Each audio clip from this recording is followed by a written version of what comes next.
puntland ayaa si rasmi ah u shaacisay waqtiga la toogan doono saddexdii xukmane ee lagu helay kiiskii marxumed caashe Elias Aadan oo ahayd gabar 13 sano jir ah oo fal isugu jira kufsi iyo dil loogu geystay magaalada Gaalkacyo ee gobolka Mudug. telefishinka puntland oo soo xiganaya xiriiryaha guud ee puntland maxamuud xasan oo Cusmaan ayaa baahiyay in saddexda xukmane boosaaso lagu toogan doono subaxnimada Talaadada ay ku beegan 12 bisha soo socotay ee Febraayo 2020 saacadu marka ay ku beegan tahay 8 subaxnimo inkastoo uusan shaacin qaabka iyo meesha xukunku ka dhici doono. saddexda xukmane ee kala ah Cabdifataax Cabdiraxmaan Warsame, Cabdishakuur Maxamed Dige iyo Cabdisalaan Cabdiraxmaan Warsame oo laba kamid ah ay yihiin walaalo wada dhashay ayaa maxkamadaha kala duwan ee Puntland ku eedeeyeen kufsigii iyo dilkii bishii Febraayo 2019 Gaalkacyo loogu geystay marxumed Caashe Elias Aadan. raggaas ayaa maxkamadda darajada koobaad ee gobolka Nugaal waxay dil toogasho ku riday 12 May 2019 xukunkaasi oo maxkamadda racfaanku ku raacday 30 June 2019. sidoo kale maxkamadda sare ee Puntland ayaa 25 August 2019 si rasmi ah u ayiday dilka lagu riday saddexdan xukmane balse dib u eegis ay ka qaadatay ayay mar kale maxkamadda sare laashay 23 October 2019. ugu dambeyn xiriiryaha guud ee Puntland oo sabtidii shalay maxkamadda ku wareejiyay galka fulinta xukunka oo ay ku lifaaqan yihiin warqadii dhaxal koobka iyo codsiga qiyaasta dalabka qoyska Caashe Elias ayaa gudbiyay. madaxweynaha Puntland oo dhawaan arrintan ka hadlayay ayaa beeniyay warar warbaahinta qaar ay tabiyeen oo la xiriira in isaga laga sugayo inuu saxiixo dilka raggan. kiiska Caasha waad ogtahay maxkamad noocaas taariikhda Soomaaliya inta la xasuusto kiiska Caasha oo kale meel ka dhacay ma jirin.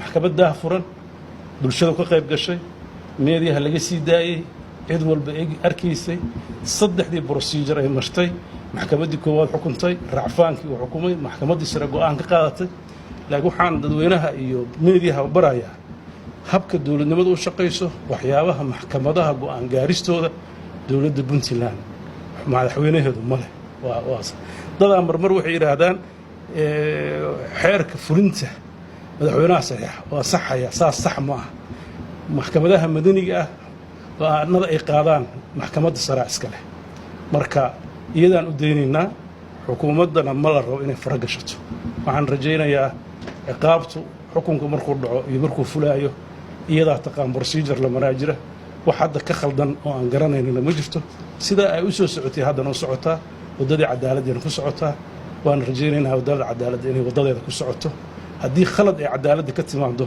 markaas ayaa wixii ila gudboon madaxweyne ahaan aan arki doonaa. dhinaca kale xiriiryaha guud ee Puntland maxamuud xasan oo Cusmaan ayaa sheegay in falkan si cadaalada loo marsiin doono xilli uu warbaahinta kula hadlayay Garowe isagoona arrintaasi sharaxaya waxa uu yiri dadku ma kala yaqaaniin waxna dadku badan wax ma akhriyaan laakiin dhagta wax laga maalaa waxa jirta wax badan oo in la isku khaldo hada su'aalo badan oo hada madaxweynaha la weydiinayo waxa kamid ah xukunka hada fulinta Caashe qodobada dastuuriga 57 iyo 58 iyo 59 baan idin akhriyaa oo ku saabsan kala socnaanta iyo qaybaha dawladdu ay u qaybsanto. 57 qaybaha dawladdu waxay u qaybsantaa saddex qaybood: qaybta sharci dejinta waa golaha wakiilada, qaybta fulinta golaha xukuumadda iyo qaybta garsoorka oo maxkamadaha. dawladdu saddexda laamood bay u kala qaybsantaa.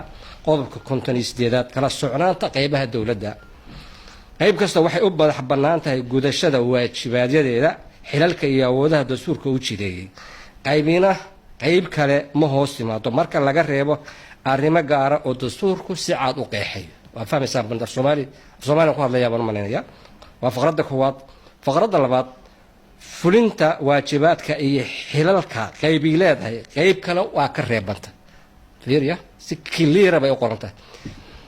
golaha xukuumaddu waa goli fulinta wixii fulin ah ayaga iska leh. golaha sharci dejinta oo maxaan ku radaa baarlamaanka wixii sharci dejinta dalka ayaga iska leh. golaha garsoorka wixii garsoor ku saabsan ayaga iska leh. qayb kale shaqada ay leedahay uma hoos timaado. faqradda saddexaad qofna xubin kama noqon karo isku mar wax ka badan hal qayb oo dawladda ka mid ah. anoo xiriiryaha guud baan shaqo kale kama qaban karo laamaha dawladda. qof kasta oo dawladda u shaqeeyana waa sax. shakhsi kasta oo dawladda ka mid ah saddexda laamood laba laamood kama wada shaqeyn karo, hal laam buu ka shaqeyn karaa. qodobka 59 wada shaqeynta qaybaha dawladda iskaashiga iyo wada shaqaynta saddexda qaybood ee dowladdu waa waajib dastuuri ah taasna waa la fahmaya waxayna ku wada shaqaynayaan sida sharciga waafaqsan marka taasuna waxa weeye waa mid aan raba inaan idinku muujiyo waxa lala aadaa shaqadii garsoorka ayaa mararka qaarkood waxa lala aadaa wasaaradda cadaaladda sida halkan ku cadna saddexda hay-ad wasaaradda cadaaladda waxay ka mid tahay golaha fulinta marka wixii golaha fulinta ah wada shaqayn dastuuriya oo waajib ah baa naga dhaxaysa saddexda hay'adood laakiin qolo walba waxay u madax bannaan tahay shaqada ay qabanayso oo dastuurka iyo shuruucda dalka ay siiyeen bay qabanaysaa